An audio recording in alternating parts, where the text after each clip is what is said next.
All right, we're talking movies now with movie critic Bob Richards, and something to talk about this weekend at the box office. A little bit, yeah. Good news. Big surprise, too. Let's see, talk about being green. All the other movie studios were green with envy. As Universal raked in the green by the boatload, Dr. Seuss's The Lorax had the best debut so far this year with $70.7 million. That total is also the biggest Dr. Seuss movie opening ever. Way back in second place, Project X is parting as well. It made $20.8 million, pretty good for a movie that only cost $12 million to make. Last week's champ, Act of Valor, fell to third. Dr. Seuss's The Lorax looks amazing. The musical numbers are snappy, and there's a sweet romance between the two lead characters. That's the good. Now the rest. It's heavy-handed with its environmental themes and a too overt left-leaning political message. You know, the tired, evil corporations versus the good and decent kid formula. It really overdoes the nature worship as well. The animals all have a funeral when a single tree is cut down.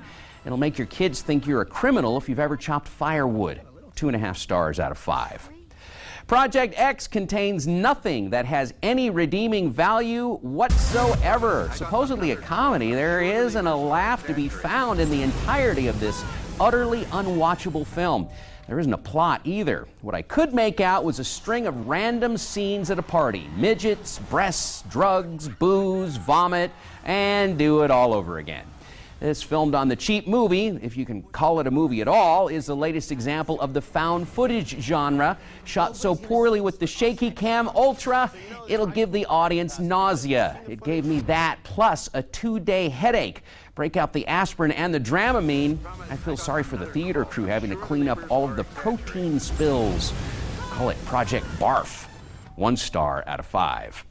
For my reviews, a look at this week's DVD and Blu-ray releases and more, head over to my website, BobRichardsMovieReviews.com, or you can link to it at KIVITV.com. So for such a bad movie, it's amazing that Project X did so well in the box office. There was a lot of buzz about it beforehand, and I think it's going to just go like that down to nothing pretty quick, because it was really painful. Right, and Lorax not too much better anyway. Well, the Lorax, I didn't care for it that much, but it's going to make a bunch of money. All right. I guess that's what it's all about, I guess. All right, Bob, thank you. We're back right after this with a final look at your top stories that commute and the forecast. Stick around.